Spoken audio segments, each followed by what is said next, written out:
अस्सलामुअलैकुम दोस्तों, AH smart classes में आपका स्वागत है। आप देख रहे हैं एएच स्मार्ट क्लासेस और मैं मोहम्मद अमानतुल्लाह रहमानी। तो आज का क्लास होने वाला आप लोग का क्लास 12 का चैप्टर नंबर 2 मिट्टी का तेल। ये एक मजमून है, अगर आपके एग्ज़ाम में पूछा जाएगा मिट्टी का तेल क्या है, अफसाना है या नाविल है या मजमून है, तो आप लोग आराम से मजमून पे टिक करके आइएगा। जिसके मुसन्निफ़ कौन है? ख्वाजा हसन निज़ामी। तो आप लोग जानते हैं चैप्टर से ज़्यादा इम्पोर्टेंट उस मुसन्निफ़ का होता है एग्ज़ाम में, क्योंकि मुसन्निफ़ से ज़्यादातर क्वेश्चन पूछा जाता है। इसलिए हम शुरू करेंगे पहले मुसन्निफ़ के बारे में। और मजमून किसे कहते हैं ये तो आप लोग क्लास 10th में ही पढ़े होंगे। मजमून किसी ख़ास चीज़ के बारे में मतलब लिख देना, अच्छा से तफसील से बयां कर देना ही मजमून कहलाता है। किसी ख़ास चीज़ को कलम तहरीर बंद की जाए उसे हम मजमून कहते हैं। चलिए शुरू करते हैं आज का क्लास बिना देरी करते हुए। ख्वाजा हसन निज़ामी। ख्वाजा हसन निज़ामी सैयद बदरुद्दीन इसहाक़ के औलाद में है। ख्वाजा हसन निज़ामी जो है मिट्टी के तेल के मुसन्निफ़ है, इसी के बारे में हम लोग जानेंगे। ख्वाजा हसन निज़ामी हज़रत सैयद बदरुद्दीन इसहाक़ के औलाद में है। अगर आपके क्वेश्चन में पूछा जाएगा ख्वाजा हसन निज़ामी किसके औलाद में है, तो सैयद बदरुद्दीन इसहाक़ के औलाद में से है। हज़रत इसहाक़ और बाबा फ़रीदुद्दीन मसूदगंज शकर के मुमताज़ खलीफा, दामाद और खादिम ख़ास थे। हज़रत इसहाक़ जो है हज़रत बाबा फ़रीदुद्दीन मसूदगंज शकर के मुमताज़ खलीफा और दामाद और खादिम ख़ास थे। खादिम तो आप लोग जानते हैं, खादिम मतलब होता है खिदमत करने वाला, दामाद मतलब बेटी का पति, और खलीफा भी थे। हज़रत निज़ामुद्दीन औलिया की रूहानी तरबियत में इनका अहम हिस्सा था। हज़रत निज़ामुद्दीन औलिया की रूहानी तरबियत में इनका अहम हिस्सा था। चलिए आगे देखते हैं। हज़रत ख्वाजा हसन निज़ामी की पैदाइश दिसंबर 1878 ईस्वी में इंदरवन कोट बस्ती हज़रत निज़ामुद्दीन औलिया में हुई थी। ख्वाजा हसन निज़ामी की पैदाइश कहाँ हुई थी? तो इनका पैदाइश जो है इनकी पैदाइश दिसंबर 1878 ईस्वी में अंदरवन कोट बस्ती हज़रत निज़ामुद्दीन औलिया में हुई। अगर पूछा जाएगा ख्वाजा हसन निज़ामी की पैदाइश किस बस्ती में हुई, तो बस्ती हज़रत निज़ामुद्दीन औलिया में। और कब हुई थी? तो दिसंबर 1878 ईस्वी में। याद रखना, आप लोग के एग्ज़ाम में पूछा जाएगा ऑब्जेक्टिव में, जिसमें आप लोग को गलती नहीं करना है। चलिए आगे देखते हैं। जो इनका आबाई मकान था, यही मतलब हज़रत निज़ामुद्दीन औलिया में पैदा हुए और वही उनका आबाई मकान भी था। वालिदैन ने इनका नाम कासिम अली रखा था। आपके एग्जाम में ये भी क्वेश्चन पूछा जाता है, ख्वाजा हसन निज़ामी के वालिदैन ने उनका नाम क्या रखा था, तो कासिम अली वालिदैन ने रखा था, लेकिन मामू इन्हें अली हसन कहकर पुकारते थे। और आखिर में अल्लामा इकबाल ने इन्हें ख्वाजा हसन निज़ामी लिखना शुरू किया और ये इसी नाम से मशहूर हुए। क्या कहा जा रहा है? ख्वाजा हसन निज़ामी के वालिद जो है इनका नाम कासिम अली रखा था, लेकिन इनके मामू इन्हें अली हसन कहकर पुकारते थे। और आखिर में अल्लामा इकबाल ने इन्हें ख्वाजा हसन निज़ामी लिखना शुरू किया और इसी नाम से ये मशहूर भी हो गए। ख्वाजा साहब के वालिद का नाम सैयद आशिक अली निज़ामी था। ख्वाजा साहब के वालिद का नाम अगर आपसे पूछा जाएगा तो क्या है? सैयद आशिक अली निज़ामी। और वालदा का नाम क्या है? सैयदा चहेती बेगम थी। ख्वाजा हसन अभी कम सन थे, मतलब कम उम्र के थे। इनके वालिद का इंतकाल हो गया और इनके बड़े भाई सैयद हसन अली शाह ने इनकी कफ़ालत की है। अगर आप लोग 2022 का क्वेश्चन आंसर देखते हैं तो उसमें ये क्वेश्चन आप लोग को मिलेगा, ख्वाजा हसन निज़ामी की किफ़ालत मतलब पोस्ट पाल किसने किया था, तो उनके बड़े भाई ने, जिनका नाम क्या था? सैयद हसन अली शाह। चलिए आगे देखते हैं। ख्वाजा हसन निज़ामी ने मुख्तलिफ़ उस्ताज़ा से कुरान हदीस की तालीम हासिल की। ख्वाजा जज साहब जो थे मुख्तलिफ़ मतलब अलग अलग उस्ताद से कुरान व हदीस की तालीम हासिल की। 18 बरस की उम्र में अपने चचा की लड़की सैयदा हबीब बानो से निकाह हुआ। कितना? 18 वर्ष की उम्र में अपने ही चचा सैयदा हबीब बानो से निकाह हुआ। चचा की लड़की सैयदा हबीब बानो से निकाह हुआ। पहली बीवी के वसाल मतलब इंतकाल के बाद सैयदा महमूदा ख्वाजा बानो से निकाह हुआ। पहला निकाह कब हुआ? 18 बरस की उम्र में अपने चचा की लड़की सैयदा हबीब बानो से हुआ।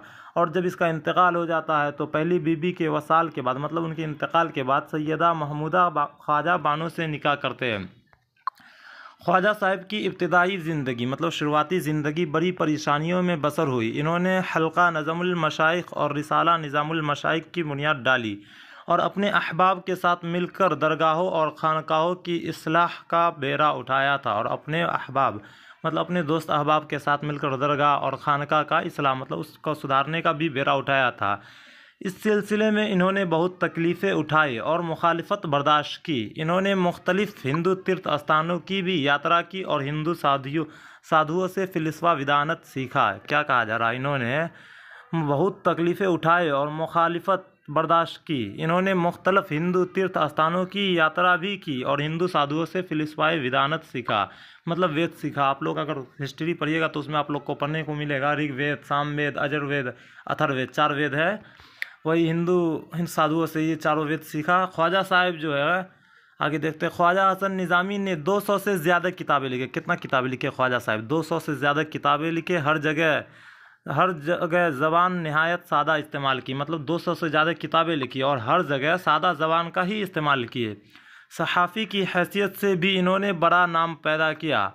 रोज़नामचे और कलमी चेहरे तो एक तरह इसकी ईजाद है। रोज़नामचे और कलमी चेहरे के मुसन्निफ़ कौन है? तो ख्वाजा साहब है, ये याद रखना है। 1857 के मुतालिक इनकी किताबें पढ़िए तो दिल तरफ उठता है। 1857 से मुतालिक जो है इनकी किताबें, वो अगर आप लोग पढ़िएगा तो दिल तरफ उठेगा। इन्होंने श्री कृष्ण पर भी ज़हीनम किताब लिखी है। हज़रत निज़ामुद्दीन औलिया की सुआख निज़ामी बंसूरी के नाम से तरतीब दी है। सिपाराए दिल इनकी इंशाइया परदारी का अहम नमूना है। सिपारा दिल जो है इनका इंशाइया परदाजी का अहम नमूना है। 31 जुलाई 1955 ईस्वी को इनका इंतकाल हो गया। इन्होंने अपनी कब्र को बस्ती हज़रत निज़ामुद्दीन औलिया में 50 बरस कबल ही तैयार कराई थी, इसी में दफन हुए। कब इसका इंतकाल हो गया? 31 जुलाई 1955 ईस्वी, और इसका इंतकाल होने से 50 वर्ष पहले यानी कि 1905 ईस्वी में बस्ती हज़रत निज़ामुद्दीन औलिया में इन्होंने अपनी कब्र तैयार करवा ली थी और इसी में वो दफन हुए थे। तो याद रखना आप लोग को, इनका इंतकाल कब हुआ था? 31 जुलाई 1955 ईस्वी को, और इसका पैदाइश कब हुआ था? दिसंबर 1878 ईस्वी में। जुलाई 1955 ईस्वी में इंतकाल हुआ और पैदाइश दिसंबर 1878 ईस्वी में। ये दोनों बहुत इंपॉर्टेंट है, डेट ऑफ बर्थ और इंतकाल का बर्थ। चलिए चैप्टर की ओर चलते हैं। मिट्टी का तेल, ये एक मजमून है, पढ़ने में हम लोग को मज़ा आ जाएगा। आप लोग वीडियो में बने रहे। अगर आप लोग अभी तक वीडियो को लाइक नहीं किए तो प्लीज़ इस वीडियो को लाइक कर दीजिए और ज़्यादा से ज़्यादा इस वीडियो को शेयर कीजिए ताकि हमारा भी मनोबल बढ़ेगा। चलिए आज का क्लास फिर से शुरू करते हैं। खाक साराने जहाने राबा हकारत मंगी रितौचा दाने दरे गर्द सवार बाशिद।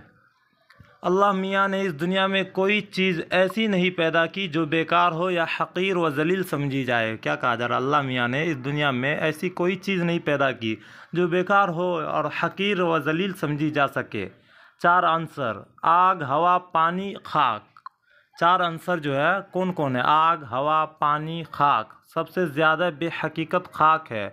सबसे ज़्यादा बेहकीकत जो है खाक है। खाक मतलब मिट्टी होता है, जो तमाम मखलूक़ात के पाँव से रौंदी जाती है, पानी के ज़ोरों के साथ बह जाती है, हवा के झोंकों से उड़ जाती है और आग की तमाज़त से जला करती है मगर उफ़ नहीं करती। अल्लाह अकबर। क्या कहा जा रहा है? जो तमाम मखलूक़ात, खाक यानी कि मिट्टी के बारे में बताया जा रहा है, जो तमाम मखलूक़ात के पाँव से रौंदी जाती है, पानी के ज़ोरों से बह जाती है। जब बाढ़ या सैलाब आता है तो पानी के ज़ोरों से मिट्टी बह जाती है, हवा के झोंके से उड़ जाती है और आग की तमाज़त से जला करती है मगर फिर भी उफ़ नहीं करती। देखने में इसकी बेचारगी और ज़िल्लत पर तरस आता है, लेकिन ख़ुद इससे सवाल किया जाए तो खुदा का लाख लाख शुक्र अदा करेगी। देखिए कितना बढ़िया बात है, देखने में इस पर कितना हम लोग को तरस आ रहा है, लेकिन फिर भी इससे सवाल करा जाएगा तो ये लाख लाख खुदा का शुक्र अदा करेगा।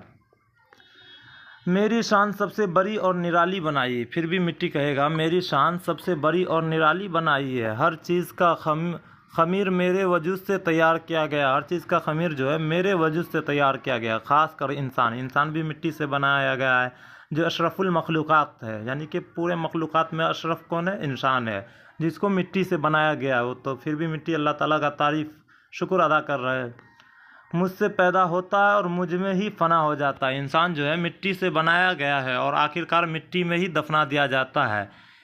आगे देखते हैं। इस नाचीज़ खाक की तह में व नायाब ख़जाने कुदरत के दबे हुए हैं। मतलब मिट्टी कह रहे हैं इस नाचीज़ खाक के तह में व नायाब ख़जाने कुदरत के दबे हुए हैं, जिनको काम में लाकर इंसान आदमी कहलाता है। जिनको काम में लाकर इंसान आदमी कहलाता है। खनन होता है ना, आप लोग भूगोल में पढ़े होंगे, खनन होता है तो सोना चांदी बहुत सारे पदार्थ मिलता है, उसी को मिट्टी कह रहा है। खुदा का इस नाचीज़ खाक की तह में वो नायाब ख़जाने कुदरत के दबे हैं, जिनको काम में लाकर इंसान आदमी कहलाता है, वरना जानवरों की तरह ज़िंदगी बसर करता। खैर और चीज़ें तो अपनी जगह है। मिट्टी के बाज़ टुकड़ों की तह में एक किस्म का चिकना बदबूदार पानी होता है। मिट्टी के बाज़ टुकड़ों के तह में मतलब मिट्टी के नीचे कहीं कहीं एक खास किस्म का चिकना बदबूदार पानी होता है जिसको लोग मिट्टी का तेल कहते हैं। मुकाबला करके देखें तो चंबेली का तेल और मोतिया का तेल अपनी खुशबू के सबब इसके बदबूदार तेल से लाख दर्जे बेहतर है। क्या कहा जा रहा है, चंबेली का तेल और मिट्टी का तेल में मुकाबला करेंगे खुशबू और बदबू के हिसाब से तो चंबेली का तेल मिट्टी से लाख गुना बेहतर है। बड़े बड़े खूबसूरत और नाजुक दिमाग लोग चंबेली वगैरह के तेल को सर चढ़ाए रखते हैं। बड़े बड़े खूबसूरत और नाजुक कमज़ोर दिमाग के लोग जो है चंबेली वगैरह के तेल को सर पर चढ़ाए मतलब सर पर लगाए रहते हैं। और जहाँ मिट्टी का तेल आया नाक ढकी, जहाँ मिट्टी का तेल सामने आया तो नाक ढकी। मगर ज़रूरत के लिहाज से ये गंदा सरा पानी तमाम तेलों से बढ़ चढ़ कर है। आजकल तमाम दुनिया में इसी के दम से उजाला है। आजकल जो है तमाम दुनिया में इसी के दम से उजाला है। अगर गैस और बिजली की रोशनी ने अब मिट्टी के तेल को भी मात करना शुरू कर दिया। क्या कहा जा रहा, गैस और बिजली की रोशनी ने अब मिट्टी के तेल को भी मात मतलब हराना शुरू कर दिया है। ताहम इसका आलमगीर असर अभी बाकी है। मतवसत दर्जा और अदना दर्जे के आदमी जो दुनिया में ज़्यादा तादाद रखते हैं मिट्टी के तेल के सिवा और कुछ नहीं जला सकते हैं। यही तेल रोशनी में लड़कों को सबक याद कराता है। यही तेल जो है रोशनी में लड़कों को सबक याद कराता है। मिट्टी का तेल से डिबिया जलाकर सबक याद करते थे पहले के ज़माने में। जवानों को हसन अफाजी के जलवे दिखाता है। जवानों जो मतलब जवान होते हैं उसको हसन अफरोज़ी के जलवे दिखाता है और बूढ़ों को ठोकरों से बचाता है। इसकी रोशनी में नमाजी नमाज़ पढ़ते हैं। मिट्टी के तेल के रोशनी में नमाजी जो है नमाज़ पढ़ते हैं, पुजारी पूजा करते हैं और वाज और खता के जलसे होते हैं और जलसे भी होते हैं। अब नहीं होते, पहले होते थे। यही वह तेल है कि चोरी को चोर में मदद देता है और पुलिस को चोर पकड़ने में लालटेन दिखाता है। ये वो तेल है जो चोर को भी चोरी करने में मदद देता है और पुलिस को चोर पकड़ने में लालटेन दिखाता है। गम की रात में, जुदाई की रात में, जब मुअन्नस व गम गुसार पास ना हो तो मिट्टी का तेल जल जल कर अपना वजूद फना कर देता है और इंसान का शरीके गम बनकर बात से तसल्ली होता है। क्या कहा जा रहा है, गम की रात। आजकल आप लोग देखे होंगे जब एक लड़का और लड़की, अक्सर ऐसा ही होता है, लड़का लड़की में जब ब्रेकअप हो जाता है तो गम की रात रहता है। तो अब तो नहीं होता है, पहले होता था। मतलब मिट्टी का तेल जलाकर उसके रोशनी में भर भर रात गुजार देता था और मिट्टी का तेल अपना वजूद जल जल कर अपना वजूद फना कर देता और इंसान का शरीके गम बनकर बात से तसल्ली होता है। अमेरिका का रॉकफेलियर इसी खाक के नीचे रहने वाले तेल के बदौलत लातादाद दौलत का मालिक है। अमेरिका का एक बिजनेसमैन है जिसका नाम क्या है, रॉकफेलियर। ये आपके एग्जाम में पूछा जाएगा। रॉकफेलियर किस चीज़ की तिजारत से मतलब मशहूर हुए थे, तो मिट्टी का तेल से।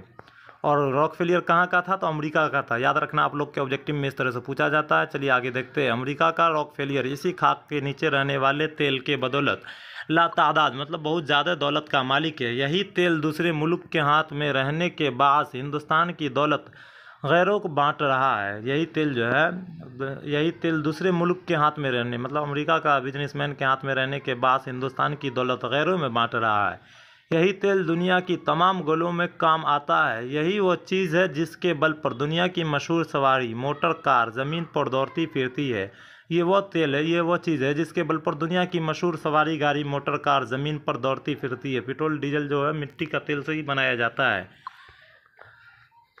चलिए आगे देखते हैं। ए खाके नशी तेल, क्या कहा जा रहा है, ए खाके नशी तेल हमको तेरी ये अदा भाती है कि जहाँ आग करीब आई और मुस्ताल हुआ। खुदा की कुदरत है तुझ में, ये सलाहियत है कि तू आन की आन में शोला ज़ार बनकर मकबूल हो जाता है और इंसान की ये किस्मत के बरसों टुकड़े मार देता है, पहाड़ों दरियाओं में सरगर्दा फिरता है, मगर वह तजल्ली नसीब नहीं होती जो वजूद खाक को जलाकर फना कर दे। तू इतना बेगर्ज व बेताल्लुक़ क्यों है। देखिए मिट्टी का तेल से सवाल क्या जा रहा है, तू इतना बेगर्ज और बेताल्लुक़ क्यों है। तेरी रोशनी में शराब ख्वारी हो या इबादत इलाही, तुझे रोशनी देने से काम है। क्या मुहसती नहीं कर सकता जो लोगों को गुनाह से बचाए या कम से कम उनको गुनाह करने में मदद ना दे। क्या कहा जा रहा है, या लोगों को गुनाह से बचाए या कम से कम इनको गुनाह करने में मदद ना दे। क्या तुझ में इतनी ताकत नहीं है कि खुदा के नाफरमान इस इंसान को अपने आतिश तमाचे से खबरदार कर दे। बेशक तुझ में, फिर कहा जा रहा है, बेशक तुझ में सब ताकतें हैं खुदा ने रखी है, मगर तू अच्छी ताकतों को काम में लाता है जिससे किसी को तकलीफ़ या किसी की दिल आज़ारी ना हो। मिट्टी का तेल को कहा जा रहा है तो बेशक तुझ में सब ताकतें खुदा ने रखी है, मगर तू अच्छी ताकतों को काम में लाता है जिससे किसी को तकलीफ़ या किसी की दिल आज़ारी ना हो, मतलब दिल ना दुखता है। अलबत्ता इंसान अपनी नेक क़ुव्वतों को भूल जाता है और बुरी ताकतों को काम में लाकर खुद तकलीफ़ उठाता और दूसरों को तकलीफ़ देता है।